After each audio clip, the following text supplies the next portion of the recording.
there is a specific kind of loneliness that doesn't come from being alone. It happens while sitting in a crowded room, while laughing with friends, while scrolling through messages that never quite say what you wish they did. It is the loneliness of being surrounded yet unseen. People who feel this often question themselves. Why do I feel empty when I'm not alone? Why do I feel disconnected even when people care about me? What is wrong with me? The truth is nothing is wrong with you. This kind of loneliness is not about the absence of people. It is about the absence of emotional connection.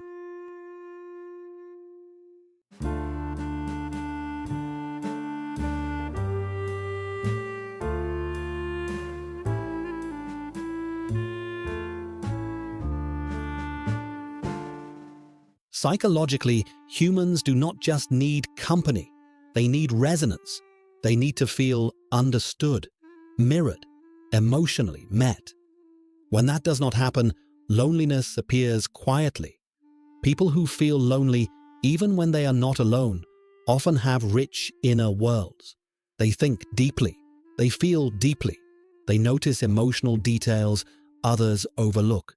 But here is the paradox. The deeper your inner world is, the harder it becomes to feel truly seen, because surface-level interactions do not reach you. Small talk feels draining. Repetitive conversations feel empty. You are present, but not engaged. Slowly you begin to withdraw. Not physically, but emotionally. One major psychological reason for this loneliness is emotional mismatch. You may be around people who are kind, familiar, even loving. But emotionally, you are not on the same wavelength. Your concerns feel heavier. Your questions feel deeper. Your reflections feel more complex. So you adjust. You simplify yourself. You edit your thoughts.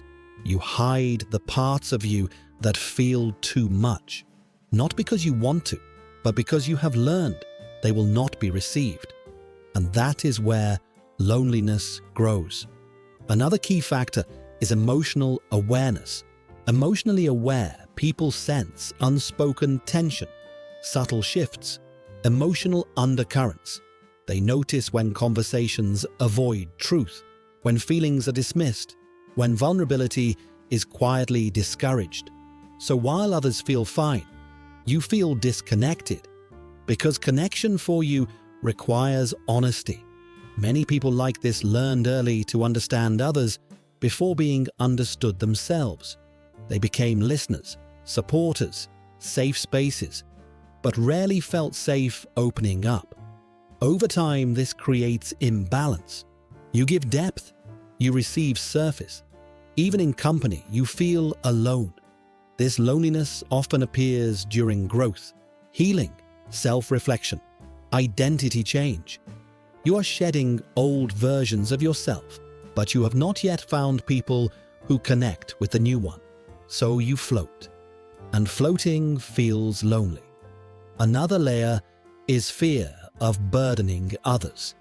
You stay quiet, not because you lack words, but because you do not want to make anyone uncomfortable. You think, I do not want to be heavy.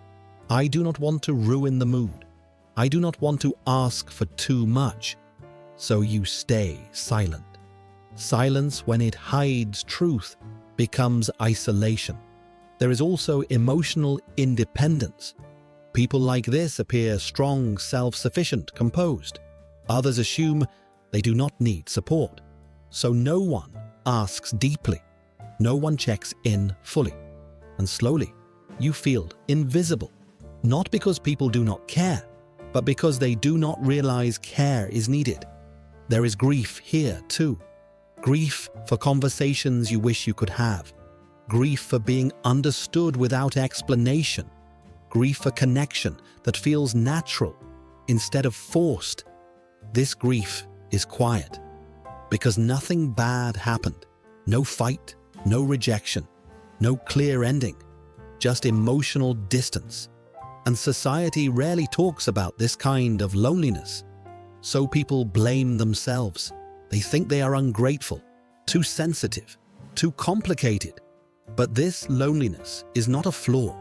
It is a signal that your emotional needs have evolved, a signal that your nervous system is seeking depth, not noise, a signal that you crave alignment, not proximity.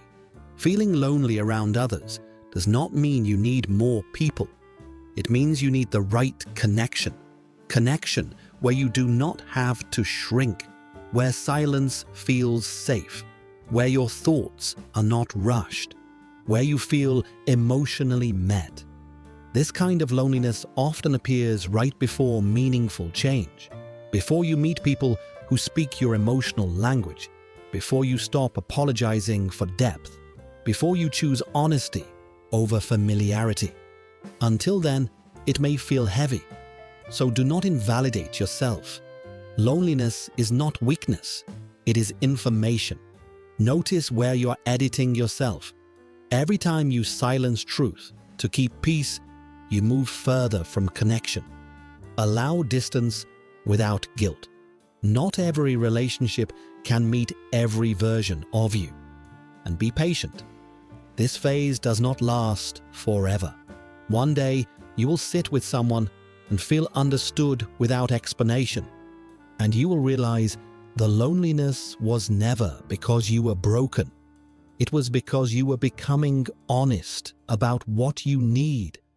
And honesty always leads somewhere meaningful. Even if it feels lonely,